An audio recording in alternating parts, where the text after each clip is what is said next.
Hello writer, and welcome back to my life. Writer Wednesday, the day where I give you my best tips and advice on the art and the business of writing and tell you how I do what I do as an indie author. As per usual, today we're answering a question from one of my $5 patrons on Patreon, and today's question comes from Kai Kochinov, sorry if I got that last name wrong, who asks, if a major publisher like Tor came to you and offered a multi-book deal, would you take it? Why or why not? What would your considerations be? No. I would not. Okay, I should clarify that real quick and say right up front that if I was not making enough money from my writing to earn a living at it, and a big publisher came to me with a multi-book deal that would provide me with enough money to sustain myself and my family for a good long while and also enable me to work on other projects, yes, I would probably take that deal. However, that is not the case, and it is not likely to be the case in the future. Why not? Well, I've never had a big name publisher, but I have had a publisher, and I am very, very familiar with the writing community, the publishing community in general, and based on everything that I know, all of the data and the information that I have, this would not be a good route for me, and I'll tell you why. In summary, my work is too important to me to entrust to somebody else in the hope that they will not only understand it, but continue to support it the way that I feel it needs to be supported in the future. And this sounds dangerously close to the argument that some people make, which is that their work is too important to them and nobody else gets it, right? We've all heard people say that, but that's not the case. It is not beyond the realm of my comprehension or ability to imagine that I could find somebody in the traditional publishing industry, a big name publisher, like you said, and they get it. They get Underrealm, they get what it's all about. But, and I have said this before, most of the traditional publishing industry and most of the traditional film industry, any of the traditional art industries have very much turned into, it's kind of more about the business than about the importance of the work. And no, that's not always the case. This is not some rant about traditional publishing at all. It's just there are too many stories out there of people who have been sort of let down or hosed by an industry that values what will sell more than, important work. Big name publishers are the ones who continue to publish work by people like Mayo Yiannopoulos and, Terry Goodkind after what he did. That's just not cool. And after, Terry Goodkind just being Terry Goodkind. It is always going to be a trade-off. Like, if I worked with Tor, for example, as named in the question, there would be other authors who would also be being published by Tor who I just would fundamentally disagree with on so many things. And I wouldn't be okay with that. It wouldn't be okay for me. And if anybody ever came up and said, hey, you're published by Tor, and Tor is doing this thing with this other author who's just an awful person, I would be like, yeah, that sucks, and I literally wouldn't be able to do anything about it. Except, stop working with Tor, which would hose me and tank my career and wouldn't affect Tor or that other author really much at all. This is one thing that really stinks in a lot of these industries. Like, you will find creators who you just love, and they're just such good people, and then the company that they work with or work for is just responsible for so many other awful things. And the creator who you love, who shares your values and who represents those values in their work, what can they do? Like, pull out and go independent? That's really the only option. And again, it doesn't change the bad thing that happened. And so I'm just like, why not just start that way? Why not just start out indie and build that up into success on your own? And that's what I did.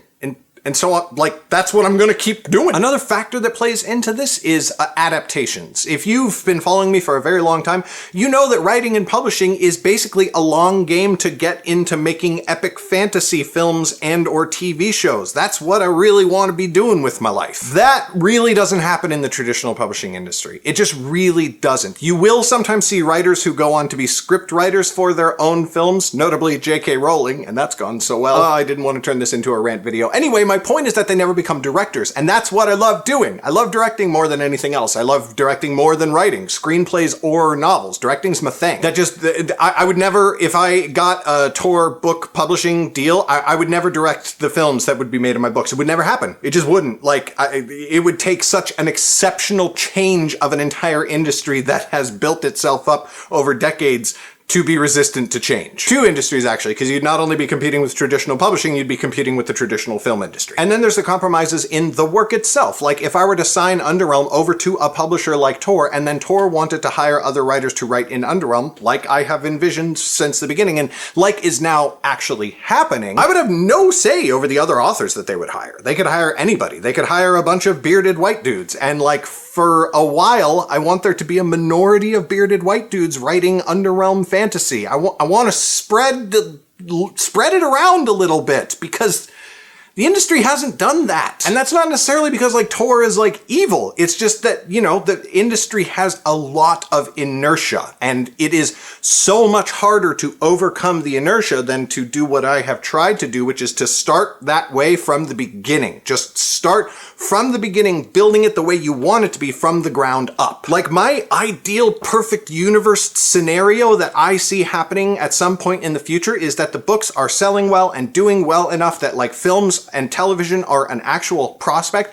and I go on to do that, and I hand legacy books over to a woman of color to like continue to run that company and be the story designer and the world builder and to run all the other authors. That's just a perfect universe scenario of what I want to have happen at the end of my time with legacy books. And then I go on starting off with adapting my own Underrealm works into film and television, and eventually, like, you know, taking some of the other things that have been created by other creators and adapting those as well, and bringing in more filmmakers of, you know, diverse backgrounds to continue that whole process going on. That's what all of this is supposed to end up as. That's all I want. That's the only thing that I want to have happen in the future. That is the end game. And if you talk to literally any traditional publisher out there, or agent, or editor, or anyone in the traditional publishing industry, and if you played them this video, they would watch it and they would be like,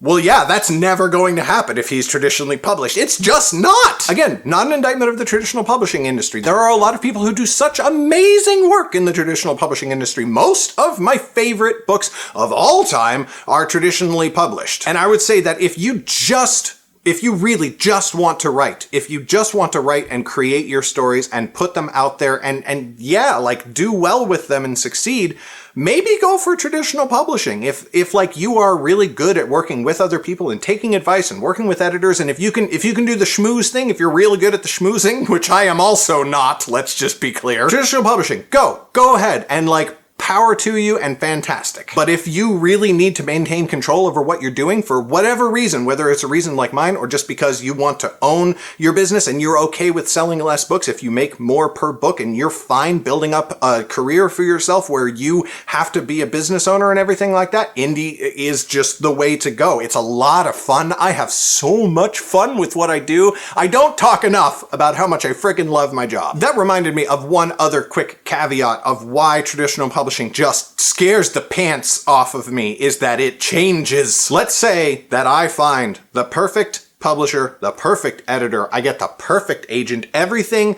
on my traditional publishing multi-book deal that Tor imaginarily offers me is perfect. I couldn't ask for anything better. 5 years from now, Tor might change. Tor might change everything, the whole corporate structure from the top down. Everything. They might lay off my editor. They might no longer work with my agent because of some petty disagreement between my agent and somebody at Tor. And then, guess what happens?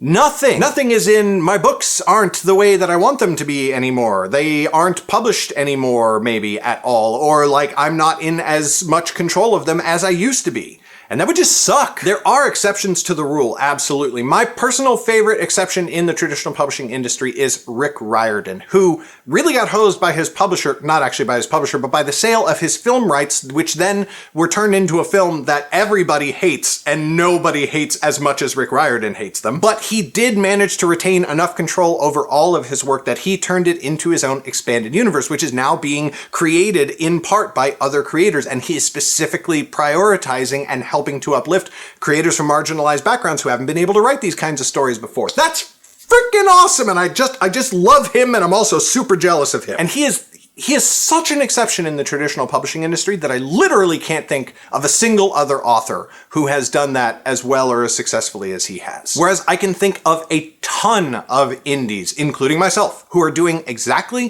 what they want to do the way they want to do it. And no, maybe we're not all hitting the New York Times bestseller list. Maybe we're not all becoming millionaires. That's fine. I don't want to be a millionaire or a billionaire. I want to do what I think is important in exactly the way that I think it needs to be done, and take whatever success I have with that and just spread it around to people who haven't been able to find it for themselves. Thank you for the question, Kai. I hope you enjoyed the answer. I feel like it went a little long. Reminder to everybody else that my $5 patrons on Patreon, like Kai, are the only ones who are able to ask me questions to cover in these videos, and they also get the videos 2 weeks in advance. So if you want to be one of those awesome and incredibly attractive individuals, check out the Patreon link in the description below. You can also get the Writer Wednesday t-shirt, which should be showing up on your screen right about now. Thank you so much for watching, and I will see you next Wednesday.